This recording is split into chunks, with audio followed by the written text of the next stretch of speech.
Hola, bienvenidas y bienvenidos todos a este ciclo de charlas sobre el patrimonio cultural en México, organizadas por el Centro para la Investigación de las Artes Durango. En esta ocasión tenemos la presencia de la doctora Erika González León, quien es doctora en Historia del Arte por la Universidad Nacional Autónoma de México. Asimismo, la doctora León ha sido postdoctorante dentro de esta misma universidad, pero dentro del Instituto de Investigaciones Bibliográficas. Asimismo, la doctora ha sido invitada a diversos centros educativos, tanto nacionales como internacionales, entre ellos la UNAM Chicago y la Salle Lima. También se ha desempeñado como investigadora y curadora en la antigua Academia de las Bellas Artes de San Carlos, en México, así como en la Universidad Pablo de Olavide. Actualmente, la doctora León es miembro de diversos grupos de investigación y seminarios especializados dentro de sus líneas de investigación, que son las del patrimonio cultural y bibliográfico en México. Damos la bienvenida a la doctora Erika González León con su ponencia El patrimonio cultural de la Ciudad de México. Hola, ¿qué tal? Bienvenidos a otra de nuestras charlas que organizamos desde el Centro para la Investigación de las Artes Durango.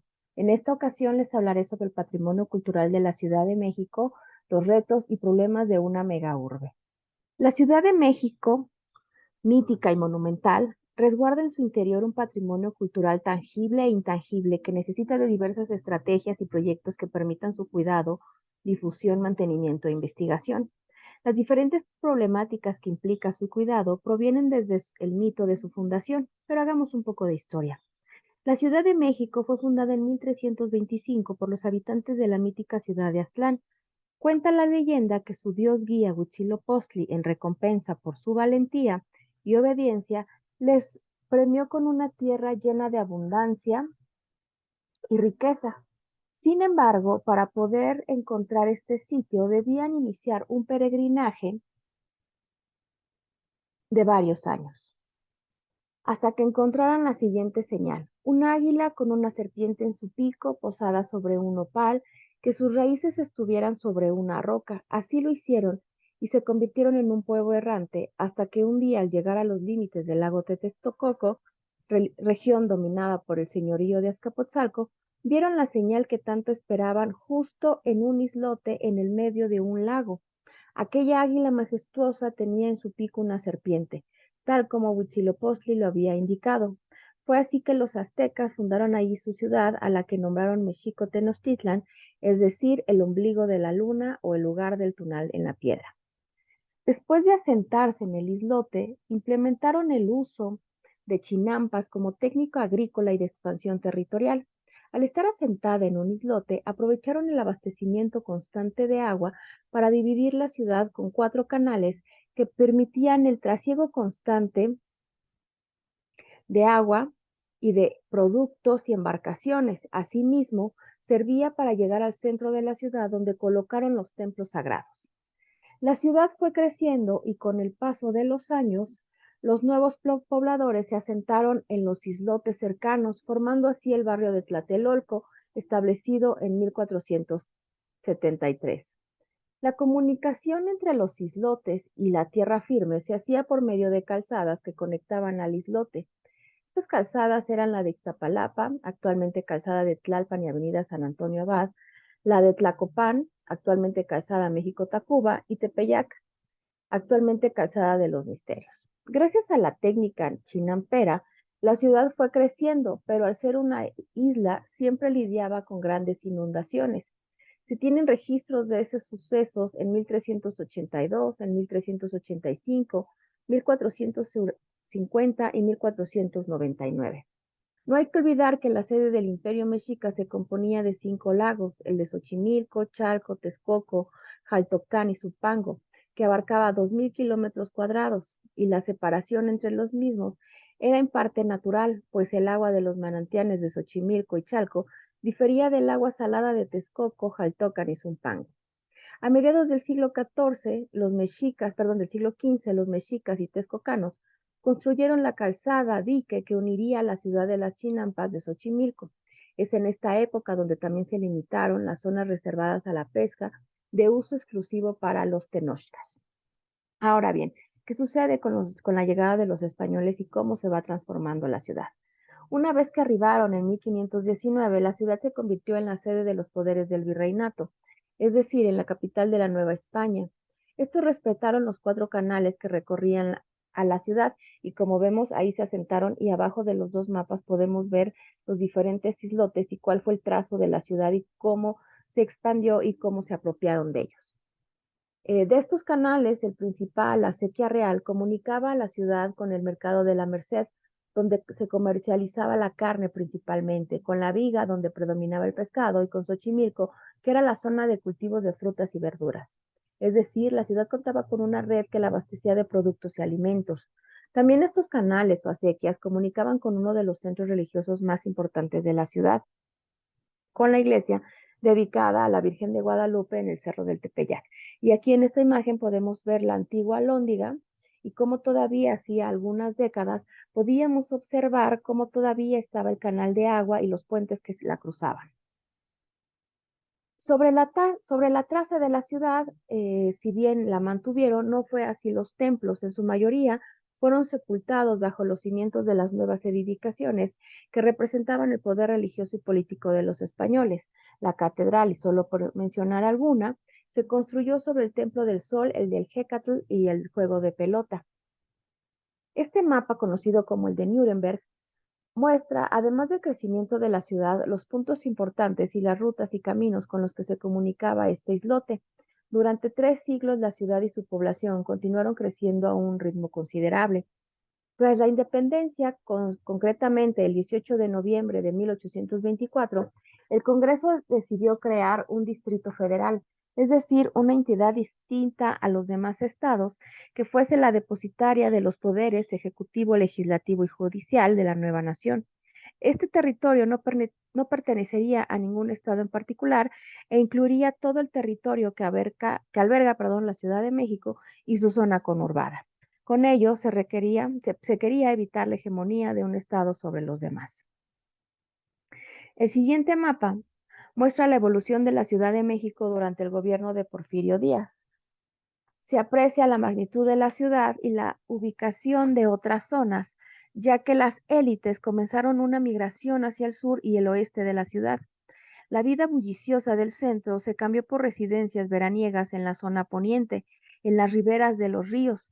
Debido a ello, la ciudad se extendió hacia Chapultepec, Mixcoac, Tacubaya y Tizapán. Esta tendencia se reforzó a lo largo de todo el siglo XX. Los nuevos fraccionamientos llamados colonias fueron situados en los terrenos que se le ganaron al lago, es decir, fue una tendencia constante la desecación del lago de Texcoco y sus ríos. Y aquí vemos un mapa de los barrios antiguos que conservan sus nombres y cómo le fueron ganando, cómo unos se asentaron en las riberas del río, pero otros le fueron ganando terreno al propio. La ciudad creció rápidamente durante todo el siglo XIX y para 1880 contaba con un poco más de 300,000 habitantes. Sin embargo, para 1920 ya había duplicado su población. 10 años después, es decir, en 1930, alcanzaba ya el millón de pobladores, es decir, la ciudad fue creciendo a ritmos agigantados. El plano siguiente muestra la localización de 194 lugares de interés en la ciudad, incluyendo templos religiosos, edificios públicos, teatros, prisiones, oficinas de telégrafos, casinos y mercados. Los palacios coloniales están marcados en rojo y en el mapa se reflejan los bloques de viviendas, carreteras y calles de la ciudad. Al término de la revolución en 1910, la ciudad inició numerosas transformaciones bajo una nueva conciencia. En los años 30, a través de diversos decretos federales, se protegió a los monumentos y la plaza principal de la ciudad. La concentración económica en el Distrito Federal estimuló la migración proveniente de otros estados de la República, especialmente de Puebla, Hidalgo, Oaxaca y Michoacán. Así, el ritmo de crecimiento de la Ciudad de México siguió imparable. Hacia la década de 1980, el Distrito Federal era la entidad más poblada del país con 8.87 millones de habitantes, una cifra que se ha mantenido estable hasta la actualidad. Tras el terremoto de 1985, buena parte de la población de las delegaciones más afectadas se fue a residir a las delegaciones del sur del Distrito Federal. El aumento de la población trajo consigo más desecación del lago y la deforestación de zonas amplias, dejando a la zona de Xochimilco y Tláhuac como lugares de cultivo que en la actualidad son insuficientes para cubrir las necesidades de la población y más bien es un cultivo propio. Pero ¿qué tiene que ver esto con la Ciudad de México y el antiguo Distrito Federal? Pues bueno, hay que entender que hasta el año del 2016 el Distrito Federal y la Ciudad de México tenían límites geográficos diferentes y que la Ciudad de México estaba contenida en el Distrito Federal y que éste se dividía en 16 delegaciones. Sin embargo, en años pasados, el gobierno en turno convirtió esta entidad en un estado más, por lo que jurídicamente el Distrito Federal dejó de existir y la Ciudad de México y su zona conurbada son un estado más, por lo que ya no es la depositaria de los poderes políticos del país, o eso es lo que se supone. La Ciudad de México cuenta con una superficie de 1.495 kilómetros cuadrados y es habitada aproximadamente por 9 millones de personas. Además, que diario transitan aproximadamente más de 1 millón de trabajadores y estudiantes desde el Estado de México. Todo esto en un mismo día y en un territorio tan vasto. Todo lo anterior sirve para entender la complejidad y dimensiones de la ciudad, donde hay varios climas, tipos de suelo y necesidades específicas para el patrimonio. Por ejemplo, Chapultepec es una zona con bosque, al igual que Coyoacán, mientras que Iztacalco e Iztapalapa son delegaciones densamente pobladas, más erosionadas, con escasez de agua y con problemas de lluvia. En 1939, por mandato del presidente Lázaro Cárdenas del Río y con el propósito de crear una institución dedicada a la investigación, preservación, protección y difusión del patrimonio arqueológico, antropológico e histórico de la nación, se fundó el INAH y desde entonces se comenzó el registro de la obra de todo el país. Específicamente para la Ciudad de México, se tienen aproximados 4.097 monumentos repartidos en sus 16 alcaldías, siendo Cuauhtémoc, donde está el centro histórico, la que más alberga. En la década de los 70, el país se suma a la preocupación internacional por el tráfico ilícito de los bienes muebles, de tal manera que en 1973 México firma la Convención sobre las medidas que deben adoptarse para prohibir e impedir la importación, exportación y la transferencia de propiedad ilícita de bienes culturales, aprobada por la Conferencia General de la UNESCO, y de la misma manera adopta las mismas convenciones que fueron surgiendo. A raíz de ello, se promueve y se aprueba la Ley Federal de Patrimonio Cultural de la Nación y la Ley Federal sobre Monumentos y Zonas Artísticas y Arqueológicas e Históricas. El principal interés de México por las convenciones es que son una parte de la declaratoria emitida de 1987, donde se declara al centro histórico de la Ciudad de México y a la zona chinampera de Xochimilco como Patrimonio Cultural de la Humanidad. En ese momento contaba con 1.500 edificios entre templos, hoteles, museos, tiendas, galerías, teatros y centros culturales, muchos de ellos catalogados como monumentos históricos o artísticos, y lo comprenden 668 manzanas y una superficie de 9.47 kilómetros cuadrados. La lista del Patrimonio Mundial de la UNESCO integra monumentos y sitios de una riqueza natural y cultural que pertenecen a toda la humanidad y deben de ser protegidos y resguardados por ella. Esta lista surge después de la Primera Guerra Mundial como parte de una convención o acuerdo encaminado en salvaguardar el patrimonio que estaba expuesto durante los combates. Un sitio es declarado como patrimonio porque en él se integran un conjunto de fenómenos y manifestaciones únicas y características de una población. Por ejemplo, además de la arquitectura monumental presente en el centro de la ciudad, en él se dan manifestaciones sociales, culturales y políticas que representan a diferentes sectores de la población. En él se nota la presencia de la tradición prehispánica a partir de sus pirámides, sus edificios virreinales, la tradición neoclásica y la época moderna. Es Tlatelolco un lugar representativo de todo esto, de la conjunción de la tradición prehispánica, virreinal y moderna. Según la Organización Mundial del Turismo, México es el principal destino turístico de América Latina y el decimotercero más visitado del mundo. Esto se debe en gran medida a los sitios culturales o naturales considerados por la UNESCO como Patrimonio de la Humanidad. Ella le ha reconocido 31 sitios bajo la Declaratoria de Patrimonio Cultural, de los cuales 10 son ciudades que se encuentran en la categoría de bienes culturales, debido, entre otras cosas, a su valor histórico, arquitectónico y urbanístico. México ocupa el séptimo lugar en la lista de lugares registrados como patrimonio. La nación con más lugares de este tipo es Italia. El siguiente país de la región de América Latina es Brasil con 20 lugares de la prestigiosa lista de la UNESCO, es decir, México ocupa el primer lugar en América Latina. En el plano nacional y tras el accidental descubrimiento de un monolito en 1978 y la consecuente localización del Templo Mayor, a partir del 11 de abril de 1980, se declaró al centro histórico de la Ciudad de México como zona de monumentos históricos, dividida en dos perímetros. Uno de ellos abarca la zona que cubrió la ciudad prehispánica y su ampliación virreinal hasta la Guerra de Independencia, y el otro cubre los crecimientos de la ciudad hasta finales del siglo XIX. Por su parte, Xochimilco, con sus redes de canales e islas artificiales, constituyen un ejemplo excepcional de los trabajos de los mexicas para construir un hábitat en un entorno lacustre, es decir, el patrimonio de la ciudad es tan variado como lo es ella en sus diversos climas, los cuales también tienen un efecto sobre el patrimonio. Y veamos algunos. ¿Qué es de lo que más padece el patrimonio que está al interior de la ciudad ante todas estas características? Pues las inundaciones. Estas catástrofes han tenido lugar desde tiempos precolombinos. Moctezuma fue el quinto rey tlatoani de los aztecas y durante su reinado se vivió una gran inundación en la que Tenochtitlán quedó cubierta de agua. Netzahualcoyotl le recomienda crear una cerca de madera y piedra que detuviera la fuerza del agua para que ésta no llegara a la ciudad. Es así que se construye un dique que llegó a contenerla.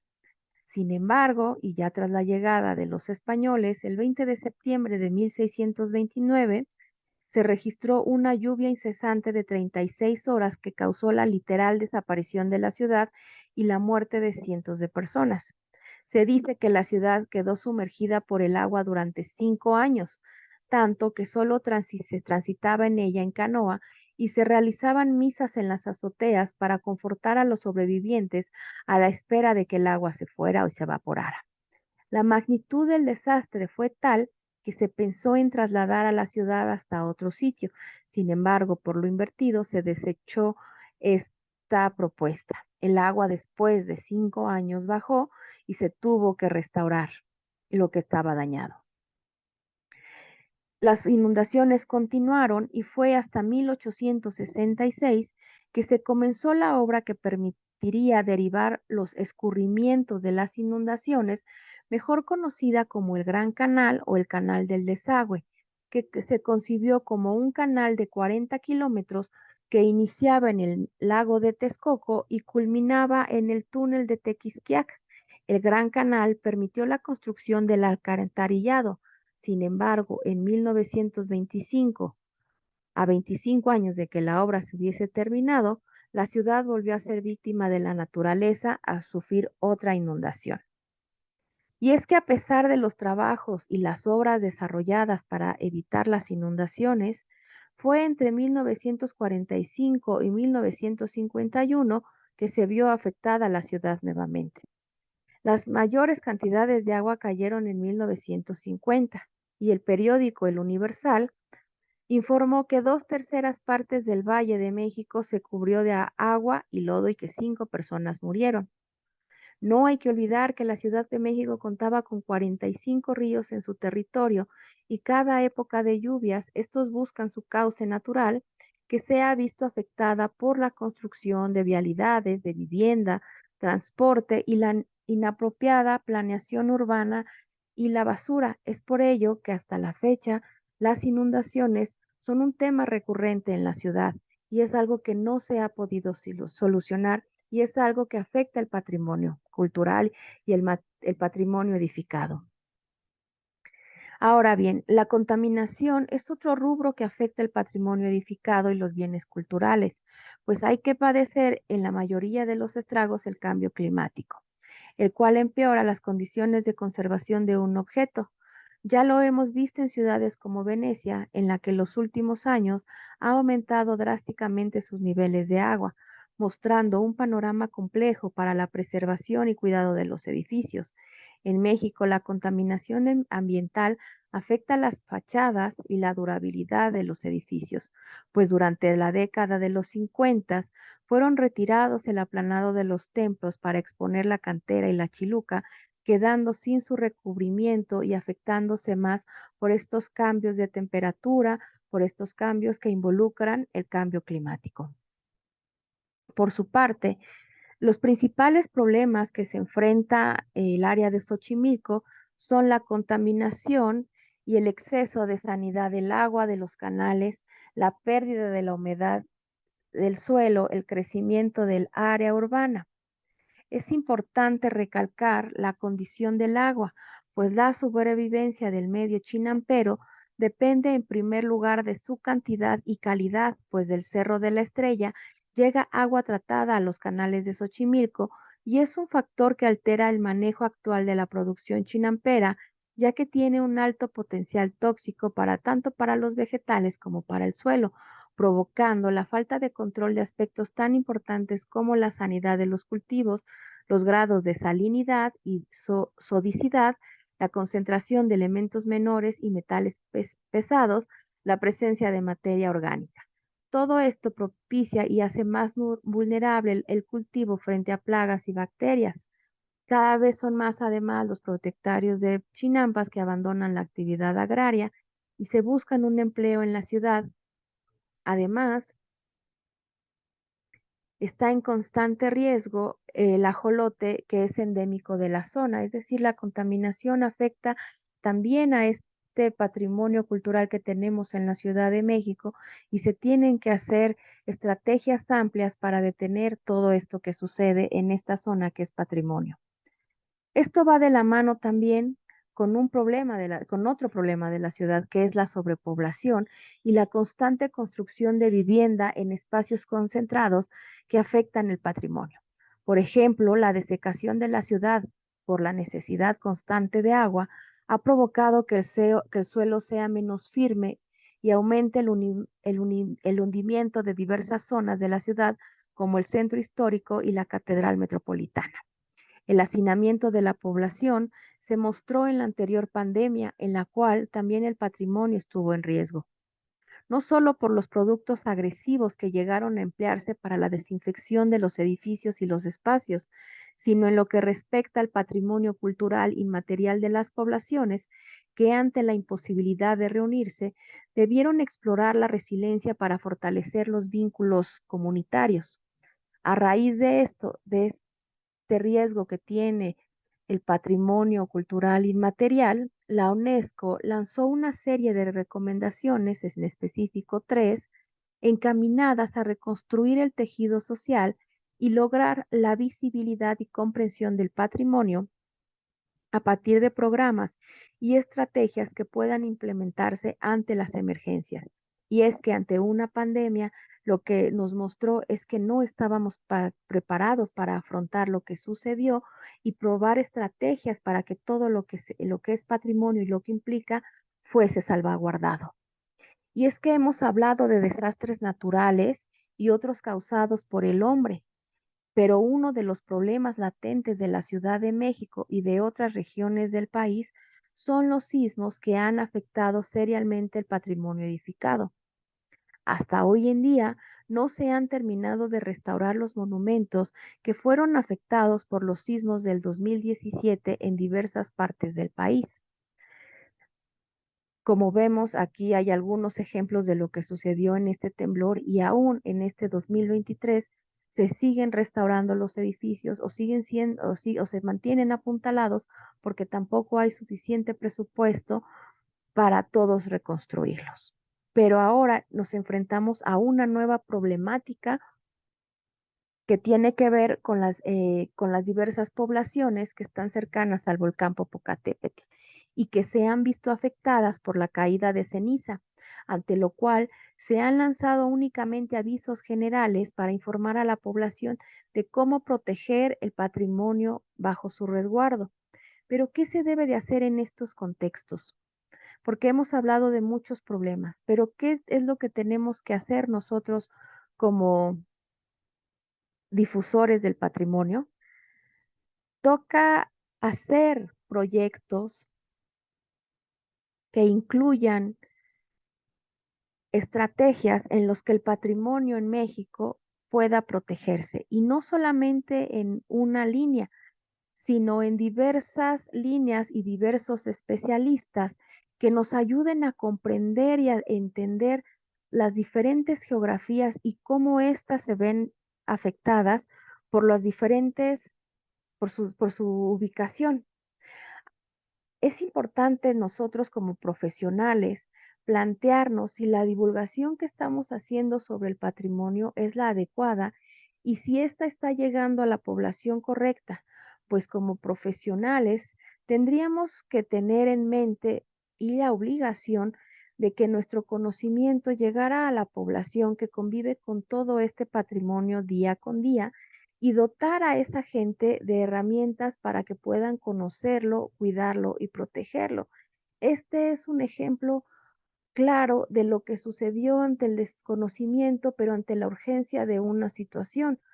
En el 2017, tras los temblores de septiembre, esta capilla sufrió un terrible daño. Para los pobladores, los pobladores comentaron que era un peligro para ellos mantener la construcción del siglo XVI. Así es que esa noche decidieron derribarla sin intervención de Lina, sin intervención de ningún especialista. Sacaron los trascabos y derrumbaron todo.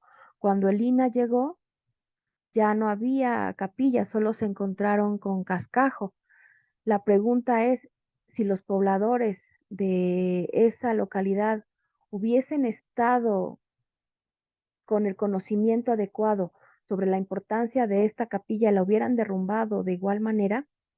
Esta ponencia sirve para eso, o esta pequeña charla es para eso, para darnos cuenta de los diversos problemas y los diversos retos que se enfrentan las poblaciones, los investigadores y los especialistas para la salvaguarda del patrimonio y cómo muchas veces, aunque existen instituciones y personal capacitado, pues no llegan a los lugares en tiempo, no tienen la noticia en tiempo y no hay esta comunicación entre pobladores, entre quienes conviven con el patrimonio día a día y quienes son los especialistas y que saben cómo se regula todo esto. Esta presentación y esta charla simplemente es para eso, para abrir los ojos de toda la riqueza patrimonial que tiene no solo la Ciudad de México, sino todo el país y cómo debemos de crear estrategias y proyectos muy amplios en comunicación con todas las entidades y la población para la protección y el cuidado de aquello que nosotros denominamos patrimonio cultural. Y hablando de eso, pues los invitamos a nuestro próximo diplomado sobre patrimonio cultural de México, en lo que hablaremos un poco de eso, de estas temáticas, de patrimonio edificado, de patrimonio en papel, de museos y de cómo establecer este tipo de proyectos para que estas historias no se vuelvan a repetir. Y muchas gracias por su atención.